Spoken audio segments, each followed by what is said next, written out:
Alors, il y a une chose qui me frappe aujourd'hui, et je pense que c'est un sujet majeur, sur un plan général, un sujet majeur de notre époque, c'est ce qu'on appelle la fracture territoriale. C'est-à-dire le déséquilibre, les inégalités qui peuvent exister entre différents territoires.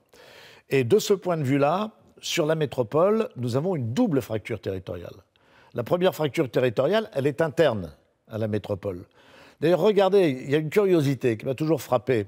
D'après ce qu'on appelle les bassins d'emploi, qui sont déterminés par l'INSEE, vous n'avez pas un bassin d'emploi unique pour la métropole, dans lequel on vous donne les statistiques, vous en avez deux. Vous avez le bassin d'emploi de Lille et le bassin d'emploi de Roubaix-Tourcoing. Et bien évidemment, les chiffres sont assez différents les uns des autres. On a cette première fracture interne à l'intérieur de la métropole, que vous allez retrouver effectivement sur un plan social ou sociologique. Et la deuxième fracture, c'est la fracture avec le reste de la région. Je suis frappé, il y a une étude qui a été faite très très récemment par un organisme public, officiel, qui s'appelle France Stratégie, qui est l'héritier du Commissariat général au plan, et qui a fait une étude pour essayer de déterminer quel était le rôle joué par les métropoles dans leur région.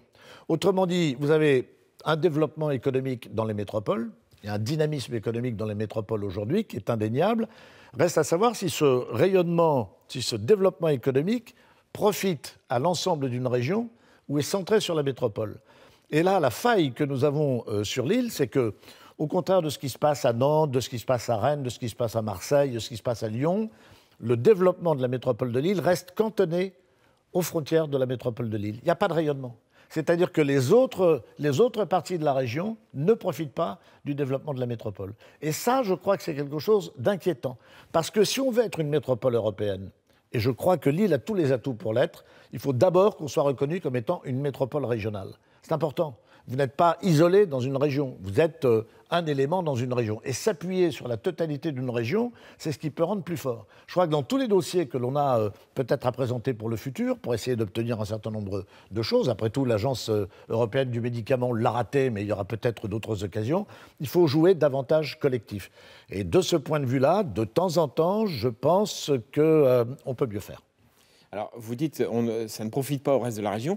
Les chercheurs dont je parlais tout à l'heure vont même plus loin en disant que la MEL siphonne des forces économiques, attire beaucoup d'énergie, beaucoup de, comment dire, oui, de développement à elle, donc en vidant peut-être d'autres parties du territoire.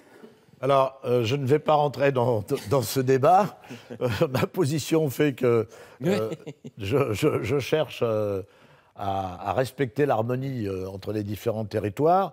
Ce qui est certain, c'est que je crois que la bonne politique qui devrait être conduite dans l'intérêt collectif des Lillois et du reste de la région, c'est d'avoir une meilleure coopération entre les différentes entités. Je pense que disons, le travail commun doit être conduit avec la métropole européenne de Lille et avec le conseil régional, notamment, dans ce qui concerne les collectivités politiques, et avec la volonté, je l'espère, partagée, d'essayer de respecter un équilibre. Vous savez, si vous parlez, vous disiez tout à l'heure, certains disent que la métropole siphonne. Bon, je ne vais pas rentrer dans ce débat-là, mais quand je vois l'état de la circulation sur l'autoroute, sur les autoroutes, que ce soit la 25 ou la 1, le matin, on se dit que c'est très très bien d'attirer des activités, mais que si on les répartissait peut-être un peu mieux à la périphérie de la métropole n'en serait pas affaiblie et que peut-être les conditions de vie seraient meilleures pour nos concitoyens.